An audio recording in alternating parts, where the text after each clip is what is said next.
I wanted to cover a few intermediate exercises that you can do with the jump board. The first one is a variation of long spine. So for those of you that don't know what that is, I've got the stopper all the way in, so we're closest to the front end of the reformer as possible. The jump board is firmly placed with all of the knobs tightened up, so it's not going to wiggle around. One heavy spring or one red spring. So long spine is traditionally done with the foot bar up, but because we've got the crossbar here, there's less core and more shoulder because we're able to move through more shoulder flexion. So high half toe against the shoulder rests. We're going to find nice flush collarbones. We're going to press out nice and long. Still a little bit of core here, but we're definitely getting more shoulder flexion. I still feel my core, I'm not going to lie. It's working. Pressing out, keeping that scapular stability, making sure that we're not going through any sort of excessive extension in the spine, and then coming back in. So really, really nice way to get a little bit of shoulder and serratus work through a variety of angles. If you want to add some rotation, you absolutely can. I would advise increasing the spring weight to give a little bit more support through the core to do that. So from here, feet flat, we're going to press out nice and long here. You can hold that weight on the one side. We're going to bring the elbow up and then thread it through. So kind of like a thread the needle, but what's happening is we're really working hard to maintain the positioning of the shoulder joint, right? So we're not allowing that compression. We're keeping it nice and long. So again, working through a variety of angles as that arm is moving through relative rotation, relative horizontal abduction and adduction, this one anyway. And let's switch sides so you can see better. So here, again, finding a nice angle, bringing that elbow up and reaching through. There's definitely some rotation happening in the supporting arm. And I can definitely feel the muscles going down the posterior chain as I do that one as well.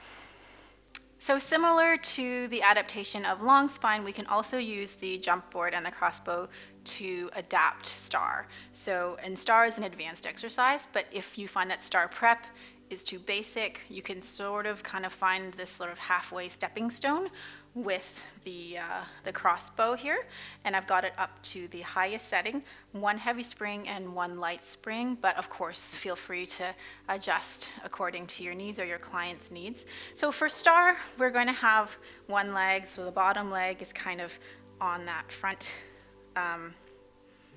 what is that? The shoulder rest.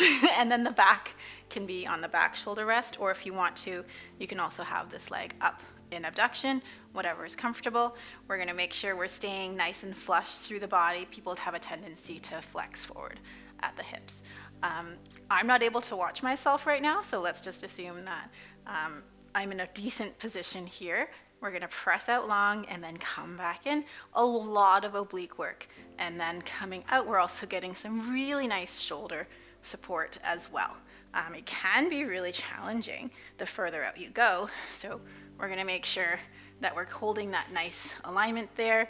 If you want to, you can also go back down into star prep, which is down here.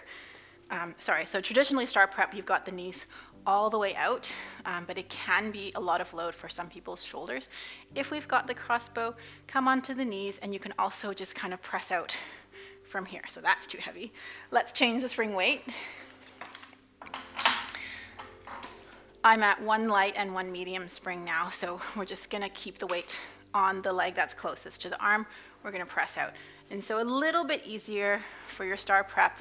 I'm giving a little bit of elbow flexion for this one. So it's less wristy, it's less shouldery, but you're still getting some really nice obliques here. So just a few ways to get around all that heavy load on the wrists and the shoulders for star prep and for star. So lastly, this is an adaptation of Swan dive First long box. So we're gonna have the stopper all the way in, foot bar is all the way in. I have one medium and one light spring. You'll note that the reformer box is in the center.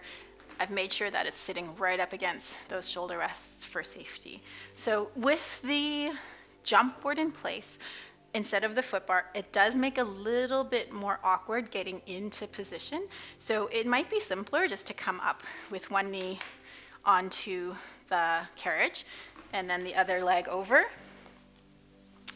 Step your feet onto the rails, right? So I kind of have my bum right up against, or the backs of my legs right up against the jump board. We're gonna have hands kind of halfway down the reformer box. Make sure that you check your spring weight beforehand, because if it's too heavy, it's gonna be really hard to press away. We're gonna push the box away into a little plank, lower yourself down onto, oh, little slide, lower yourself down onto the box. We're gonna make sure we're at a decent position where I can get a good crease in the hip. So bring one foot up and then the other foot up. We're gonna have heels together, toes apart in a nice little turnout, bending those knees in and then pressing away. So again, trying to figure out the height of the feet, if you want them further down or further up. I really try and aim for a somewhat horizontal position, or enough at least to get the glutes engaged. So we're folding in and pressing away. And you can just start here. So full swan dive for first long box.